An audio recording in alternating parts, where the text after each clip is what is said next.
നമസ്കാരം മക്കളെ. അപ്പോൾ ഇന്നത്തെ വീഡിയോയിൽ ഇഡിയംസ് ആൻഡ് ഫ്രേസസിന്റെ ബാക്കി വീഡിയോ ആണ് ഉൾപ്പെടുത്തിയിരിക്കുന്നത്. ഇന്നിപ്പോൾ നമ്മൾ ഒന്നാമതായി പറയാൻ പോകുന്നത് a cock and bull story. അതിന്റെ അർത്ഥം a fanciful and unbelievable tale എന്നാണ്. അതായത് a cock and bull story എന്ന് പറഞ്ഞാൽ കെട്ടുകഥകൾ എന്നാണ് അത് അർത്ഥമാക്കുന്നത്. അടുത്തായി പറയുന്നത് എ ഗുഡ് സാമരിറ്റൻ എന്നാണ്. എ ഗുഡ് സാമരിറ്റൻ എന്ന് പറഞ്ഞാൽ a kind hearted person who helps even strangers. അതായത് ഒരു അപരിചിതനെ പോലും സഹായിക്കാൻ മനസ്സുള്ള ഒരു വ്യക്തിയെ പറയുന്നതാണ് എന്താണ് എ ഗുഡ് സാമരിറ്റൻ എന്ന് പറയുന്നത്.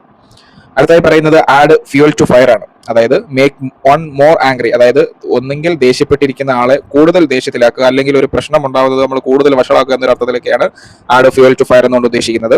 അടുത്തതായി പറയുന്നത് ആ സ്കീനാസ് മസ്റ്റാർഡ്. അതായത് എന്താണ് വെരി എന്തൂസിയാസ്റ്റിക് എന്നൊരു മീനിങ് ആണ് ആ സ്കീനാസ് മസ്റ്റാർഡ് എന്നുകൊണ്ട് ഉദ്ദേശിക്കുന്നത്. At one's wits end.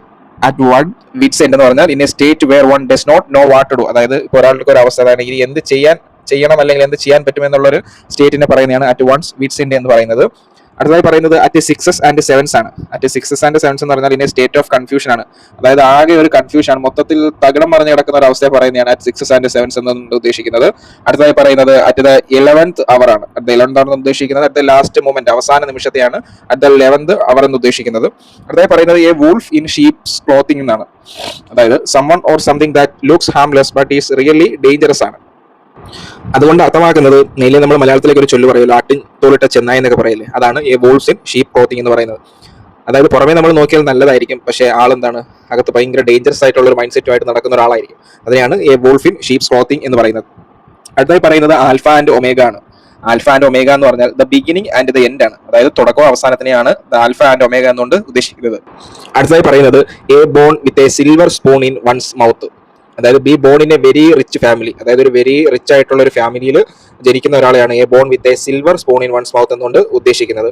അടുത്തായി പറയുന്നത് ആപ്പിൾ പൈ ഓർഡർ ആണ്. ആപ്പിൾ പൈ ഓർഡർ എന്ന് പറഞ്ഞാൽ ഒരു പെർഫെക്റ്റ് അറേഞ്ച്മെന്റിനെയാണ് ആപ്പിൾ പൈ ഓർഡർ എന്നുകൊണ്ട് ഉദ്ദേശിക്കുന്നത്. അടുത്തായി പറയുന്നത് apple of discord. Apple of discord എന്ന് പറഞ്ഞാൽ എന്താണ് സംതിങ് ദാറ്റ് കോസസ് ഡിസ്പ്യൂട്ട്സ്. അതായത് എന്തെങ്കിലും കാരണങ്ങളുണ്ട്, എന്തെങ്കിലും പ്രശ്നങ്ങൾ ഉണ്ടാക്കുന്ന ആ ഒരു ഇതാണ് ആപ്പിൾ ഓഫ് ഡിസ്കോർഡ് എന്ന് ഉദ്ദേശിക്കുന്നത്. അടുത്തത് പറയുന്നത് അറ്റ് ഹാൻഡ്. അറ്റ് ഹാൻഡ് എന്ന് ഉദ്ദേശിക്കുന്നത് നിയർ ഓർ വിത്തിൻ റീച്ച്. അതായത് നമ്മുടെ കയ്യെത്താ ദൂരത്ത് ഇരിക്കുന്നതിനെയാണ് അറ്റ് ഹാൻഡ് എന്ന ഫ്രേസ് കൊണ്ട് ഉദ്ദേശിക്കുന്നത്. അടുത്തതായി പറയുന്നത് അറ്റ് ഫസ്റ്റ് ഹാൻഡ് ആണ്. അതായത് അറ്റ് ഫസ്റ്റ് ഹാൻഡ് എന്ന് പറഞ്ഞാൽ എന്താണ് ഫ്രം ദ ഒറിജിനൽ സോഴ്സ്. അതായത് എവിടെയാണോ ഉത്ഭവിച്ചത് ആ ഒരു സോഴ്സിനെയാണ് അറ്റ് ഫസ്റ്റ് ഹാൻഡ് എന്ന് പറയുന്നത്. അടുത്തായി പറയുന്നത് അറ്റ് പാർ. അറ്റ് പാർ എന്ന് പറഞ്ഞാൽ at the same value. At the same വാല്യൂവിനെയാണ് അറ്റ് പാർ എന്നുകൊണ്ട് ഉദ്ദേശിക്കുന്നത്. അപ്പം ഇന്നത്തെ വീഡിയോയിൽ ഇത്രയും കാര്യങ്ങളാണ് പറയുന്നത്. ഇനി അടുത്ത വീഡിയോയിൽ അതുപോലെ തന്നെ ഇഡിയംസിന്റെ ഫ്രേസസിന്റെ ഒരുപാട് കിടപ്പുണ്ട്. അപ്പോൾ അതൊക്കെ അടുത്ത വീഡിയോയിൽ ഉൾപ്പെടുത്തുന്നതായിരിക്കും.